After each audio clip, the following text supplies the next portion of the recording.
What if I told you that the fear holding you back is actually the fuel that can drive you forward? That the anxiety that keeps you awake at night is the same energy that can unlock your highest potential? You've been taught to run from fear, but what if the secret to greatness is hidden inside it? Every successful person you admire, every great leader, every groundbreaking inventor, every fearless warrior felt fear. But they didn't let fear stop them. They learned how to turn fear into power. And if you stay with me, I'll show you how to rewire your fear, master your mind, and turn anxiety into unstoppable fuel. If you want to stop being a prisoner of your fear, if you want to stop watching life from the sidelines and start living fully, then don't look away, because this will change how you see fear forever. Most people spend their lives trying to run away from fear. We've been conditioned to believe that fear is bad, that it's a weakness, that it's something we must suppress or avoid at all costs. But that's the greatest misunderstanding of human potential. Fear is not the enemy. In fact, fear is one of the most powerful and accurate signals your body and mind can send you. Fear is trying to get your attention. It's a messenger, not a monster. It's not telling you to stop. It's telling you to wake up. You see, fear shows up in the presence of something meaningful. You don't get scared about things that don't matter to you. You don't panic over things that have no value. Fear arises when something important is on the line. Your dream, your purpose, your growth, your legacy. So when fear shows up, it's not always because you're in danger. Sometimes it's because you're on the edge of a breakthrough. It's your internal alarm saying, this moment matters. Think about that for a second. The fear you feel before starting a business, before stepping on a stage, before confronting someone you love, before changing your life, that fear isn't always about risk. It's about value. The bigger the value, the bigger the fear. And if you understand that, you can begin to shift your mindset. Instead of saying, I'm afraid, so I shouldn't move, you start saying, I'm afraid, so this must be something worth doing. Fear sharpens your senses. It heightens your awareness. It activates your brain. Your heart beats faster, your breathing gets deeper, your body prepares to act. All of that is energy. All of that is power. The only reason it overwhelms you is because you've never been taught how to use it. We've been told to be fearless, but that's not the goal. The goal is to be fear-wise, to know how to listen to fear without letting it control you. Let's take a real-world example. Imagine you're standing at the edge of a cliff with a parachute. Your heart is racing, your hands are sweating, your legs feel weak, you're scared. But are you in danger? Not necessarily. That fear is simply telling you that this is serious, that your life matters, that your decision carries weight. That fear isn't saying, don't jump. It's saying, make sure you're ready. Be aware, be alert, be alive. And in that moment, you're more alive than ever. The same thing happens in life. When you feel fear before speaking your truth, before starting a new chapter, before walking away from something toxic, that fear is reminding you this moment counts. And if you step through it, if you move with it, you grow, you transform, because every time you listen to fear and let it paralyze you, you shrink your world. But every time you face it and lean into it, your world expands. The greatest performers, athletes, leaders, and warriors in the world don't live without fear. They've simply mastered the art of responding to it. They use fear as a signal. They don't let it tell them to stop. They let it remind them to focus, to prepare, to rise. When fear comes, they don't panic, they lean in. Because they know fear means something real is happening, something meaningful is at stake. And that's where growth lives, right at the edge of discomfort. So if you're feeling fear right now in your life, don't curse it. Don't hide from it. Listen to it. Let it teach you Ask yourself, what is this fear trying to reveal to me? What part of me is being stretched? What opportunity is on the other side of this emotion? Maybe your fear is showing up because you're about to do something you've never done before. That's not a problem. That's a sign of growth. Maybe your fear is telling you that it's time to level up, to stop playing small, to stop running from your calling. Maybe it's pointing you to your real potential. Fear becomes the enemy only when you don't understand it, when you try to bury it, deny it, or numb it. That's when it controls you. But when you pause and pay attention, when you sit with it and examine it, you'll discover something incredible. Fear is just a part of your power, trying to speak to you in a language you've never fully learned. And once you understand that language, once you decode the signal, you can move from panic to power. You can move from hesitation to action. You stop asking, how do I get rid of fear? And start asking, how can I grow through this?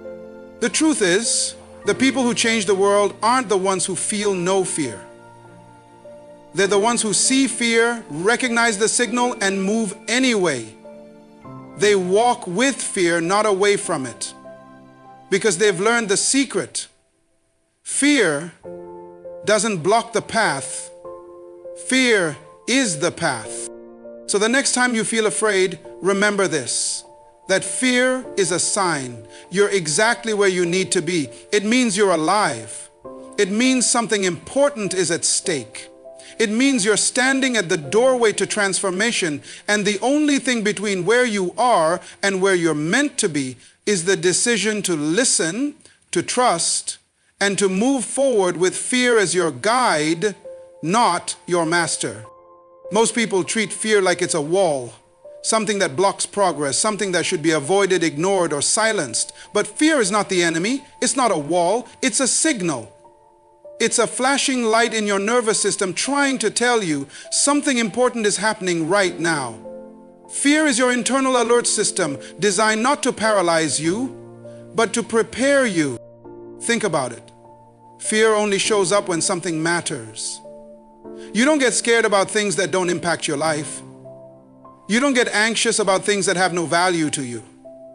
Fear rises when there is a risk, yes, but also when there is a reward. It's not always warning you about danger. Sometimes it's pointing you toward opportunity. The fear you feel before speaking in public, before stepping into a new role, before saying yes to something bigger than you. That fear isn't weakness. It's a sign that you're moving into territory where growth happens. The problem isn't fear itself. The problem is how we respond to it. Most people run from fear because they assume it means stop. But fear doesn't always mean stop. Sometimes it means pay attention. Sometimes it means prepare, focus, step up. When we confuse the signal, we rob ourselves of power. But once you realize that fear is a tool, once you learn to read it and respond to it, you stop running. You start growing. Fear actually sharpens the mind. It heightens awareness. It brings clarity. It tells you this is not a moment to sleepwalk. This is a moment to be fully awake. And that alertness, that electricity moving through your body is energy. You can either let it flood your system with panic, or you can train yourself to harness it like fuel. Every great achiever you know, every person who made a mark on history had to face fear. Not once, but again and again. And their secret wasn't that they eliminated fear. It was that they learned to listen to it, learn from it, and then move through it. They treated fear like a compass, not a cage. So the next time fear speaks to you, don't ask, how do I shut this off? Ask, what is this trying to tell me? Because when you stop seeing fear as the enemy, you start seeing yourself more clearly. You start seeing what matters. You start seeing your next level. Fear is not there to stop you. It's there to wake you up to your potential. Learn to listen, and it will guide you straight to your power. Anxiety is one of the most misunderstood forms of energy in the human experience. Most people see it as a weakness, a flaw, a personal defect. But the truth is, anxiety is not brokenness. It's raw power with no direction. It's energy that hasn't been given a job yet. It's like electricity flowing with no wire, no outlet, no purpose. That's why it feels overwhelming. But once you understand that anxiety is simply intensity without structure, you begin to see it not as a curse, but as a resource you can redirect. That racing heart, that shallow breath, that restlessness, it's your system firing up. You're not shutting down, you're powering on. Your mind is awake, your body is alert, your instincts are ready. But when that energy has no focus, it turns inward and creates a storm. That's what we call anxiety, energy with nowhere to go. But what if you could take that same energy and point it at something? What if instead of letting it spiral into fear, you could channel it into action, preparation, and power? You see, the mind doesn't know the difference between fear and excitement. Physiologically, they're nearly identical. The difference is the story you attach to the feeling. One story says, I'm overwhelmed, I'm not ready, I can't handle this. The other story says, I'm alive, I'm alert, I'm about to grow. And that story decides what happens next. You can train yourself to use anxiety as fuel. When you feel it rising, instead of panicking, get curious. Ask yourself, what is this energy asking me to do? What am I afraid to face? What am I avoiding that I need to step into?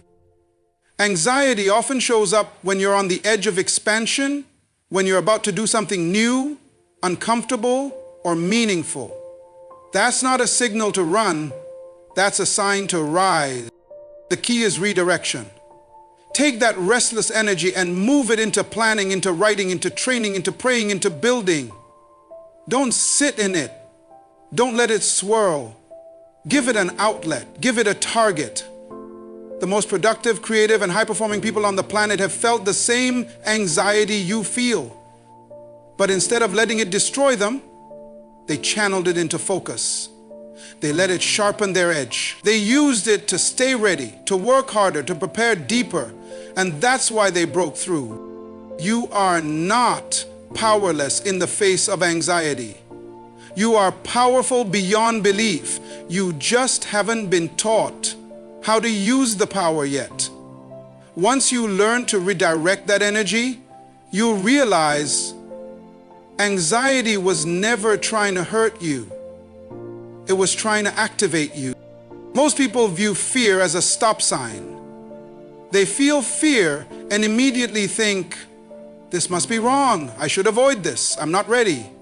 But fear doesn't always mean something is wrong. Sometimes it means something is right. Fear often shows up not to push you away, but to point you in the right direction. It's not a warning to retreat. It's a compass showing you where your greatest potential lives. What if you've been misreading fear your entire life? What if the very thing you're afraid to do is the very thing you're called to do? You fear speaking because your voice has power. You fear leading because you're meant to influence others. You fear starting because you're wired for building. The truth is, fear rarely shows up around meaningless things. It usually shows up at the doorway of your next level. Every time you feel that nervous tension, the hesitation before stepping on stage, the tightness before making a tough decision, the doubt before launching something new, that's not a stop sign. That's a signal. It's pointing you directly at where you need to go next. Fear doesn't visit dead dreams. It shows up when something inside you is still alive and waiting to grow. And when you learn to recognize that pattern, you begin to live differently. Think about a compass. A compass doesn't scream. It doesn't shake. It simply points. In the same way, fear quietly nudges you. It says, pay attention. Look over here. This matters. That uncomfortable conversation you've been avoiding, that's your growth point.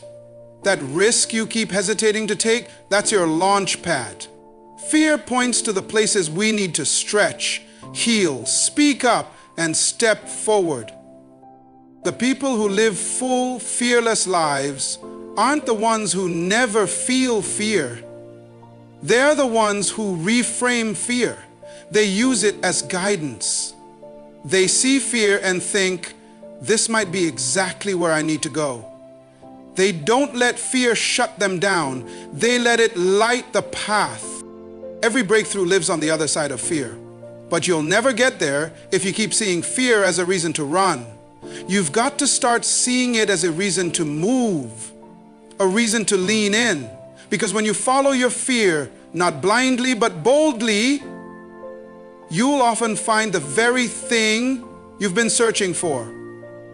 Confidence, purpose, impact, and freedom. Fear is not your enemy. It's your inner compass, and it's pointing toward the version of you that's waiting to be born. Stop running from it. Start listening. Start walking in the direction it's trying to show you. That's where your power is. Courage is one of the most misunderstood qualities in the world. People think that courage means not being afraid, that the boldest people are somehow immune to fear. But that's not true. Courage is not the absence of fear. It's the decision to act in spite of fear. It's not about feeling fearless. It's about moving forward even when your hands are shaking and your heart is pounding. Real strength isn't about being unafraid. It's about not letting fear make your decisions for you. The truth is, if you wait for fear to disappear before you take action, you'll be waiting forever. Fear never fully goes away. It simply becomes background noise once you stop giving it the microphone.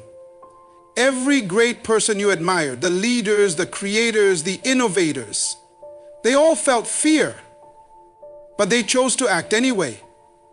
They didn't let the emotion dictate the outcome. They felt it, faced it, and then did what needed to be done.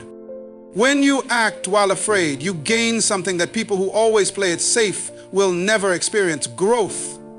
When you move through fear, you expand your identity. You begin to see yourself differently. You start to believe, if I did that scared, what else am I capable of? Each time you take action in fear, your confidence grows, not because the fear went away, but because you prove to yourself that you can move anyway. Fear is just a feeling. It's real, yes, but it's not always reliable. If you follow fear blindly, it will shrink your life. It will convince you that comfort is more valuable than growth, that safety matters more than impact, but deep down you know that's not what you were made for. You weren't designed to tiptoe through life trying to avoid every uncomfortable feeling. You were designed to rise, to stretch, to push past the limits that fear tries to set around you. There will always be a reason to hesitate. There will always be an excuse to wait for the perfect time, for the fear to fade, for the conditions to be just right. But that perfect moment rarely comes. And when you realize that, you understand the secret. The most powerful thing you can do in a fearful moment is simply to take the next step. Not a giant leap, not a flawless move, just a step. Action is what separates the dreamers from the doers. And action, even small, scared action, breaks fear's grip every time. So yes, feel the fear, acknowledge it, respect it, but don't obey it. Act anyway, speak anyway, try anyway. That's how you take your power back. That's how you build a life not controlled by fear, but fueled by courage. Your future doesn't need you to be fearless. It just needs you to move. Fear doesn't begin in the world around you. It begins in your mind. What you say to yourself in moments of uncertainty determines how powerful or powerless you feel. Fear is not just an emotional response, it's a mental one. It feeds off the stories you tell yourself. If you tell yourself you're not capable, fear gets stronger. If you repeat thoughts of failure, fear multiplies. But if you shift the narrative, If you begin to think with clarity, courage, and truth, fear starts to lose its grip. Your thoughts are like oxygen to fear. The more negative, doubtful, or anxious thoughts you entertain, the more your fear grows. But the moment you challenge those thoughts, the moment you take back control of your internal dialogue, fear begins to starve. It weakens. It loses power. Fear cannot survive without the cooperation of your mind. You either feed it or you fight it. With the words you think and speak every single day, the battlefield isn't always outside of you. Most of the time, the real battle happens in your head. It's not the challenge itself that overwhelms you, it's what you think about the challenge. It's not the opportunity that scares you, it's the voice in your head that says you're not ready, that you'll fail, that you'll be judged. But understand this, those thoughts are not facts. They're not truth, they're habits, mental patterns that you've repeated for so long you've begun to believe them. And you have the power to break that cycle. When you begin to take control of your thoughts, you start to take control of your fear. You can't always stop fear from showing up, but you can stop entertaining the lies it tries to tell you. Start questioning the fear. Ask yourself, is this thought helping me or hurting me? Is this true or is this just a reaction? Replace what if I fail with what if I fly? That small shift in language can redirect the entire course of your day and eventually your life. Your mind is the control center. It decides what grows and what dies. If you want fear to lose its power, stop watering it with negative thoughts. Feed your mind with truth, with possibility, with faith. Speak life over your goals, even when you're scared. Declare your readiness, even when you feel unsure. When your inner dialogue changes, your external reality will follow. Remember, your fear is listening to the words you think. Starve it of doubt, and it will fade. Feed your mind with strength, and fear won't stand a chance. Master your thoughts, and you master your future. Panic thrives in chaos. When your life is unstructured, when your days are unmanaged, when your thoughts are undisciplined, fear finds the perfect environment to grow. Anxiety multiplies in the presence of disorder. That's why discipline isn't just about routines and rules, it's a form of self-protection. It's a weapon against emotional instability. Discipline doesn't just shape your habits, it anchors your mind. When everything feels uncertain, your brain looks for patterns, for predictability, for structure. If it doesn't find any, it spins. That spinning is what we experience as anxiety. Your thoughts race, your breathing shortens, and your mind panics because it doesn't know what to expect next. But when you live a disciplined life, when you build structure into your day, clarity into your goals, and consistency into your actions, you reduce the unknown. You create a sense of control. And when your mind feels in control, fear begins to shrink. Discipline is what separates reaction from response. When you're disciplined, you don't react emotionally to every challenge, you respond intentionally. You don't let fear make your decisions. You let values, preparation, and focus lead the way. Discipline trains your mind to stay steady when everything around you is shaking. And in today's fast, distracted world, that steadiness is a rare and priceless strength. Too many people think discipline is about restriction. But in truth, discipline is freedom. It's freedom from regret, freedom from emotional chaos, freedom from living at the mercy of circumstances. A disciplined person doesn't need to feel motivated every day. They've built systems that carry them even when emotions don't. They don't fall apart every time fear whispers because they have anchors, habits, rituals, responsibilities that keep them grounded. The strongest minds are not the ones that avoid fear. They're the ones that are trained for it. Discipline is training, it's mental conditioning. Just like an athlete doesn't step onto the field without preparation, you can't expect to face fear with strength if you haven't trained your mind for those moments. And that training doesn't happen in dramatic bursts. It happens daily, in the quiet, ordinary moments where you choose consistency over comfort, order over laziness, purpose over distraction. When you wake up at the same time every day, when you follow through on your goals, when you manage your time instead of wasting it, you are building a fortress in your mind. And fear has a much harder time entering a mind that's fortified by discipline. That's why the most successful people don't just have big dreams, they have tight routines. They don't just talk about progress, they live it in their habits. Panic often comes when you feel powerless. Discipline gives you that power back. It reminds you that even when you can't control the outcome, you can control your preparation.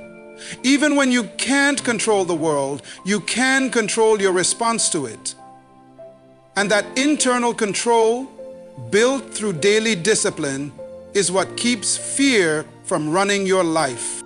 So if you're tired of feeling overwhelmed, if you're done with living in panic mode, don't just wait for confidence to show up. Build it through structure. Create stability through habits. Don't underestimate the power of small daily disciplines. They create the calm you've been chasing.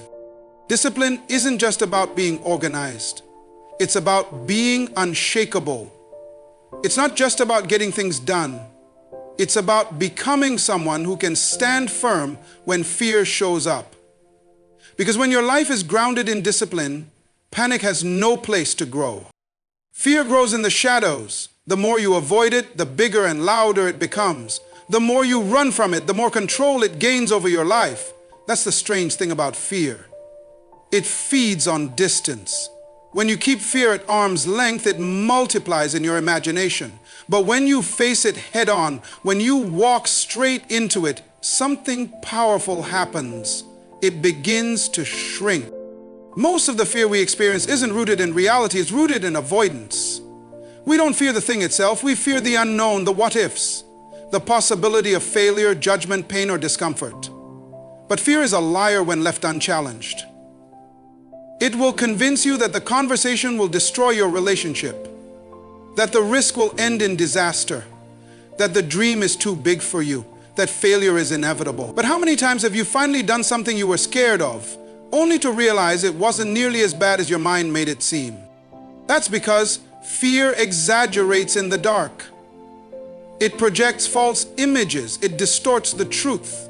But when you turn and face it, when you walk into it with your eyes open, you expose fear for what it really is. Just emotion, not fact. Just a barrier made of thought, not stone. Avoidance gives fear its power. Every time you delay the difficult conversation, you reinforce the belief that you can't handle it. Every time you postpone the decision, you tell your brain that fear is stronger than you. Every time you stay silent instead of speaking up, fear grows a little more. But when you do the thing, even with trembling hands, even with a pounding heart, you begin to teach your mind something new, that you're stronger than the fear, that action is more powerful than anxiety. Fear is like a bully in your mind. It seems intimidating until you stand up to it. And the moment you do, you realize it doesn't have the strength it claimed. Courage doesn't come before the action, it comes after. The feeling of strength is the reward of movement, not the prerequisite for it. You face fear not because you feel ready, but because you are tired of being controlled. And here's the truth, the longer you run, the longer you stay stuck. But when you face it, even once, even in a small way, the grip of fear begins to loosen. It loses its authority over your life. Every step you take toward the fear, the smaller it becomes. And over time, what once felt terrifying becomes normal, even empowering. Growth demands confrontation. You cannot evolve by avoiding the things that make you uncomfortable. You cannot reach your potential while hiding from the very challenges that are designed to shape you. Fear will always exist. It's part of the human experience. But how you respond to it defines the size of your life. A small life avoids. The moment you stop running is the moment fear starts shrinking. Stand in front of it, speak in spite of it, move through it, and you'll discover that what once felt like a wall was just a door. And that your freedom was waiting on the other side all along. Everyone has a fear story. A moment they backed down, a time they ran from what mattered, a season when fear dictated every decision. Maybe you've lived with that story for years. Maybe it's shaped how you see yourself, hesitant, small, doubtful. But here's the truth. Your fear story does not have to be your final story. You have the power to rewrite it. You can take the same fear that once paralyzed you and turn it into fuel. You can transform your fear story. It begins by reclaiming your voice. Fear thrives in silence and shame. It tells you that you're the only one struggling, the only one scared, the only one doubting yourself. But fear loses its strength the moment you shine light on it. When you speak your story, when you stop hiding from your past, when you admit that fear held you back, but that it won't anymore, you start to shift the narrative. You take the pen back from fear and begin to write a new ending. Your fear story isn't something to be ashamed of. It's the foundation for your power. Every moment you were afraid and didn't quit, every time you doubted yourself but still showed up, every time you cried, fell, broke, but got up anyway, that's strength. That's character. That's resilience. And that's what your power story is made of. Not perfection, but perseverance. Not fearlessness, but movement in the face of fear. You must decide that your fear will no longer be the villain in your life story. It will become the turning point. The moment you stopped running, the moment you said enough, the moment you turned inward and found a strength you didn't know you had. That's the beauty of rewriting your story. It doesn't erase what happened, but it redefines what it meant. The fear that once defined you now refines you. It becomes your fire, not your chain. When you tell your story from a place of power, you don't just heal. You help others heal. You become living proof that fear doesn't have the final say. You become a mirror for someone else, a guide for someone still stuck where you used to be. That's why your fear story matters, not because it's perfect, but because it's real. And because it has the potential to become someone else's survival manual. Don't let fear write your legacy. You've got more inside you than what fear wants you to believe. You are not what happened to you. You are what you decide to become in response to it. The story you tell yourself every day is shaping the life you live. So stop repeating the narrative of fear, failure, and doubt. Start telling the story of power, growth, and courage. This is your moment, not to erase the past, but to reframe it. To look back and say, yes, I was afraid, but I moved anyway. Yes, I fell, but I got up stronger. Yes, fear was loud, but my purpose was louder. That's how you turn fear into power. Not by pretending it didn't happen, but by owning it, transforming it, and using it to rise. Rewrite the narrative. Your past fears don't define you, your response to them does. Every time you choose growth over fear, you rewrite your future.